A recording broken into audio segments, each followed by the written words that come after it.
ABP news देख रहे हैं आप। मैं हूं आपके साथ शीरीन और रात के 10 बज गए हैं। ये वक्त है हमारे खास कार्यक्रम घंटी बजाओ का, जिसमें हम बनते हैं आपकी आवाज। दिल्ली के मुंडका की इमारत में लगी आग ने वहां पर फंसे हुए लोगों के परिवारों की सांसें 8 घंटे तक रोक कर रखी। लेकिन फिर क्या हुआ?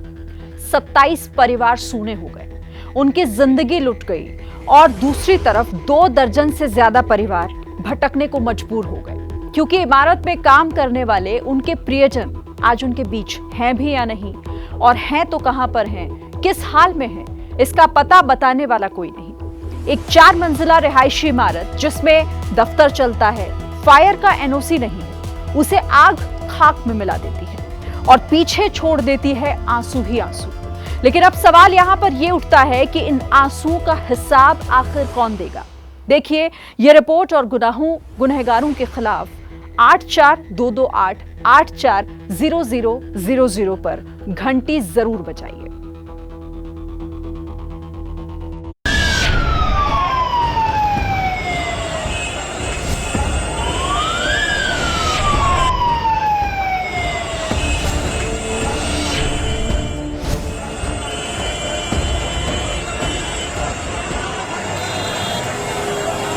इस बिल्डिंग में आदमी है।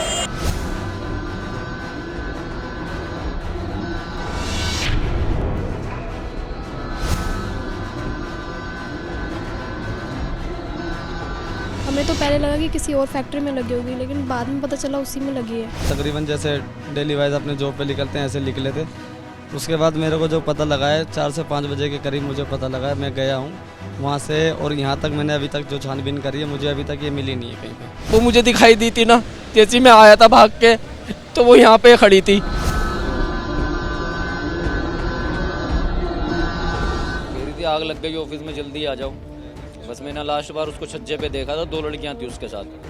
फिर मैं उसको ही देखने के लिए मैंने ये गेट, मैंने कहा इस गेट से घुस जाऊंगा ऊपर। जैसे मैं अंदर घुसा ना, वैसे शीशे टूटने लगे। फिर वो मैंने ऐसे हाथ करा तो सारा शीशे वो हाथ पे आके मेरे लगे। 1 साल हो गया उसको उसमें ड्यूटी करते हुए।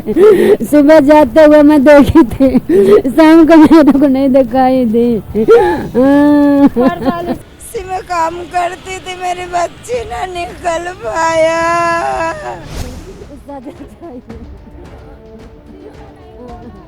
इनकी कोई कंफर्मेशन नहीं है क्या सही है क्या गलत है, क्या हुआ है।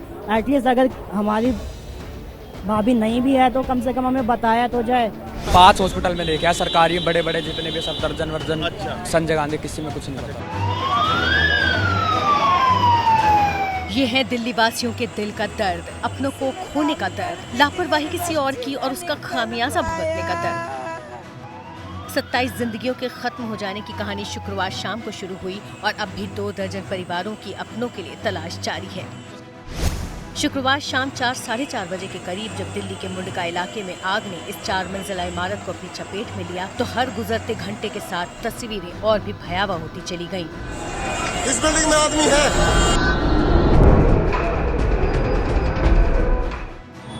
इमारत की पहली मंजिल के सीसीटीवी गोदाम में लगी आग ने धीरे धीरे पूरी इमारत को लीलना शुरू कर दिया। स्थानीय लोगों ने तमाम तरह की कोशिशें की, सीढ़ियां लगाईं और इमारत में फंसे लोग खिड़कियों बालकनियों पर जिंदगी की आस में खड़े रहे। कुछ ने छलांग भी लगा दी और यहाँ खड़े इन लोगों में ही शायद थी मुस्कान भी।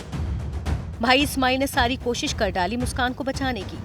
दोनों के बीच हादसे के वक्त बात भी हुई, लेकिन देखते देखते इस्माइल की सबसे छोटी बहन परिवार की मुस्कान अपने साथ लेकर न जाने कहां चली गई। इमारत में दाखिल होने की कवायद में इस्माइल को हाथ में चोट भी लग गई। लेकिन हमारे साथ मौजूद हैं एक भाई जो अपनी बहन की तलाश कर रहे हैं और इनकी बहन इसी बिल्डिंग में काम करती थी जहां पर आग लगी है। इस्माइल साहब, हम आपसे जानना चाहेंगे कि कब आपको खबर मिली आग लगने की? 4 बजे, 4:45 के आसपास। उस वक्त क्या आप कह रहे थे उनसे? क्या वो मुस्कान जी आपसे क्या कह रही? वो यही कह रही थी मेरा दम घुट रहा है और जल्दी से बचा लो, आग बहुत लग गई है। हम तो दूसरी बिल्डिंग में घुस के वो दीवारें तोड़ रहे थे तो अंदर घुस जाएं। छत पे चढ़ गए, छत पे से चढ़ा तो अंदर से कुंडी लगी हुई थी इसकी। मिसिंग है, अभी पता ही नहीं चल रहा। आप इसके अलावा भी आप कहीं अस्पताल भी गए थे पता कर? पूरे दिल्ली के हॉस्पिटल हो हैं हम तो। बहन को ढूंढते ढूंढते थक चुके इस भाई की हालत शुक्रवार देर रात ऐसी थी। वो मुझे दिखाई दी थी ना, जैसे मैं आया था भाग के तो वो यहाँ पे खड़ी थी। लेकिन मुस्कान समेत यहाँ फंसे सभी लोग धीरे धीरे इमारत की आग की चपेट में आ गए। इमारत आग के गोले में तब्दील हो गई।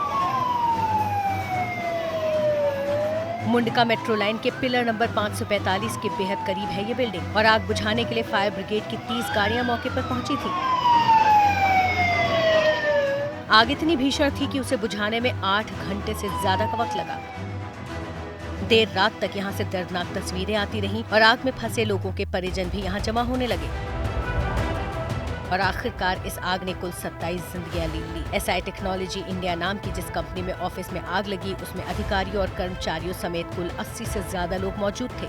बड़ी संख्या में लोग संजय गांधी अस्पताल में भर्ती हैं, जबकि 2 दर्जन से ज्यादा लोगों का पता तक नहीं है।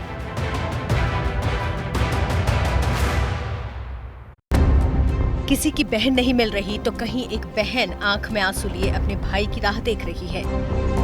क्या वो इसी फैक्ट्री में काम? जी कभी नाइट में भेज देता, गाड़ी पे भेज देता था मालिक भी। अच्छा। तो बता देता था कि हम लेट आएंगे, तो 1-2 बजे तक आता था। कभी कभी सुबह 3-3, 4-4 बजे आता था नाइट ड्यूटी करके। कल कितने बजे वो आए थे ड्यूटी? अब सुबह तो वही 9:30 बजे तो 10 बजे तो आ ही जाता है ड्यूटी पे। अब उसके बाद से पता नहीं, घर तक पहुंचा ही नहीं है, ना फोन गया एक भी। और ये है अस्पताल की तस्वीर, जहां परिवार इमारत में फंसे अपने रिश्तेदारों की खोज में इंतजार में बैठे हैं। गुमसुम बैठे ये शख्स अपनी पत्नी की संभावित मौत की वजह से कुछ बोल तक नहीं पा रहे। कुछ भी पूछे जाने पर बस आंसू छलक आते हैं। आखिरी बार राब्ता कब हो पाया था, बता पाएंगे? देखिए, भावुक परिजन आपको तस्वीर में नजर आएंगे। जाहिर तौर पर ऐसे में बात करना बेहद मुश्किल है परिजनों के साथ, उनका बताना कुछ मुश्किल है। केवल वो अब ये चाहते हैं कि क्या कुछ हुआ उस पूरी घटनाक्रम में, क्या उनके परिजन जिंदा हैं या फिर उनकी हालत गंभीर है, उन्हें कम से कम जानकारी दी जाए। ये बोलने की हालत में नहीं है, लेकिन इनका भाई बताता है कि भाभी की राह घर में 3 छोटे छोटे बच्चे भी देख रहे हैं। क्या सही है, क्या गलत है, क्या हुआ है, एटलीस्ट अगर हमारी भाभी नहीं भी है तो कम से कम हमें बताया तो जाए। लेकिन वो भी कंफर्म नहीं कर रहे हैं, वो है तो कहाँ है, नहीं है, क्या है, कुछ कंफर्म नहीं कर रहा। आपकी भाभी के बच्चे भी हैं? 3 बच्चे हैं उनके, छोटे छोटे हैं तीनों। हम इस वक्त मौजूद हैं दिल्ली के मुंडका इलाके में, जहां पर कल शाम आग लगी थी बिल्डिंग में और हम उस बिल्डिंग के ठीक बाहर मौजूद हैं और इस वक्त हम आपको वो एक्सक्लूसिव तस्वीरें दिखा रहे हैं जहां पर एनडीआरएफ की टीम की तरफ से सर्च ऑपरेशन अभी भी चलाया जा रहा है। आग को लगे तकरीबन 14 घंटे से ज़्यादा का वक्त बीत चुका है, लेकिन अभी तक एनडीआरएफ की तरफ से जो सर्च ऑपरेशन है वो पूरा नहीं हुआ है। सर्च अभी भी मलबे में, आग में ज़िंदगी की तलाश जो है वो अभी भी की जा रही है। अब तक 27 लोगों की जानें जो है वो इस अग्निकांड में जा चुकी हैं, लेकिन जो सर्च ऑपरेशन है वो अभी भी चल रहा है। इसके साथ ही एक जो ज़रूरी तस्वीर है वो भी हम आपको दिखाना चाहेंगे, जिससे आप अंदाज़ा लगा सकें कि आग का रूप जो था वो कितना विकराल था। आप बिल्डिंग के आसपास की, जिस बिल्डिंग में आग लगी उसके आसपास की जो इमारतें हैं, अगर आप उनकी छत को देखें तो आप इस अंदाज़ा लगा पाएंगे पूरा आग का जो मलबा है वो यहाँ पर बिखरा हुआ है। जो छत है, जो जितनी भी बिल्डिंग में जो काम होता था, इंटरनेट राउटर बनाने का काम होता था, सीसीटीवी के पार्ट्स असेंबल का काम होता था, उसके गोदाम में आग लगनी शुरू हुई और आग की लपटें जो है वो धीरे धीरे करके ऊपर जाने लगी और इसी आग ने दिल्ली वासियों के दिलों को दहला दिया। शुक्रवार देर शाम से ही अपनों के लिए जगह जगह भटकते रहे लोग और इस महिला के आंसू इसकी गवाही दे रहे हैं। मौत की आशंका और जिंदगी की आस के बीच झूल रहे हैं इसी तरह ढेरों परिवार। सास आशा देवी अपनी बहू मधु के बारे में बात करते हुए बिलख पड़ी। हमारे साथ ऐसे ही एक और परिजन भी हैं जो अपनी बहू की तलाश में यहाँ आई हैं और इनकी बहू भी उस फैक्ट्री में ही काम करती थी। क्या नाम है आपका? मधु। अच्छा मधु जी, बहू का क्या नाम है? बहू का ही मधु नाम। बहू का नाम है मधु। तो क्या काम करती थी वो यहाँ पे? इसमें कैमरा बनता था, आरा बनता था, वाईफाई। अच्छा। इसी में काम करती थी, मेरी बच्ची ना निकल पाया। मेरा बच्चा नहीं निकल पाया, कोई पता नहीं चला। रात से उनको रात से ही सब जगह ढूंढ लिया, हॉस्पिटल से यहाँ तक। मेरे बच्चे का कोई खबर नहीं। और बेटा क्या कहता है? बेटा मेरा गाड़ी चलाता था। मेरा बेटा गाड़ी चलाता, वो भी बहुत दूर था जब हादसा हुआ। तो पुलिस से कोई जानकारी मिली? पुलिस कोई जानकारी नहीं दिया, पुलिस तार भगा दिया। अच्छा बताएंगे ना। यशोदा भी इसी इमारत में काम करती थी और अब उसकी कोई खबर नहीं है। रिश्तेदार गम में डूबे हैं। प्रशासन से शिकायत में आंखों से आंसुओं के साथ अंगार बरस रहे हैं।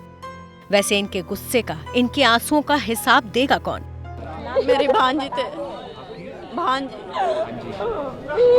कब से काम करती थी वहाँ पे और उनका क्या नाम है? 3 साल से काम कर रहे थे, यशोदा नाम है। जब आग लगी उसके बाद क्या आपकी कोई बातचीत नहीं हुई उनसे? नहीं सर, हमसे कुछ नहीं हुआ। कोई बातचीत नहीं हुई। तो अब ये लोग क्या कह रहे हैं जो यहाँ पे पुलिस वाले हैं? मुझे कुछ नहीं कह रहे हैं, जैसे आप आए पूछने वैसे सब आगे पूछ रहे हैं, पर हमें कोई न बता रहे हैं कि कहाँ है कहाँ नहीं है। इमारत का मालिक मनीष लाकड़ा फरार है। रिहायशी इमारत में दफ्तर कैसे चल रहे थे? कब्र बन गई इमारत को फायर एनओसी नहीं, एमसीडी क्या कर रही थी? एमसीडी जिसके अंदर आती है यानी बीजेपी पार्टी, वो खुद आपको घेर रही है। और दिल्ली के सीएम केजरीवाल गुनहगारों को सजा की बात करके जिम्मेदारी पूरी कर रहे हैं।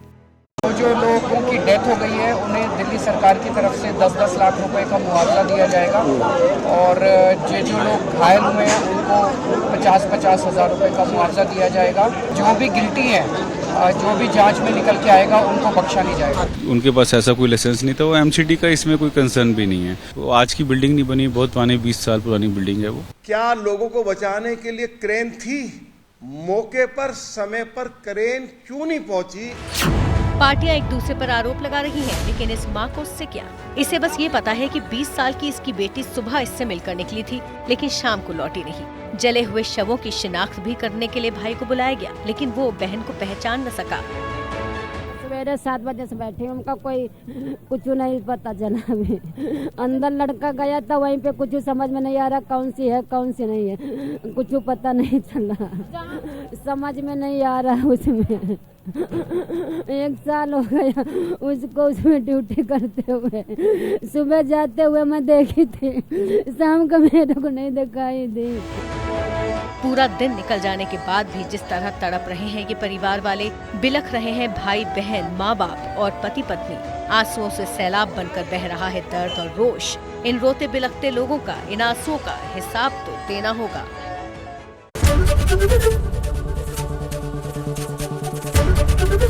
एबीपी न्यूज़ आपको रखे आगे।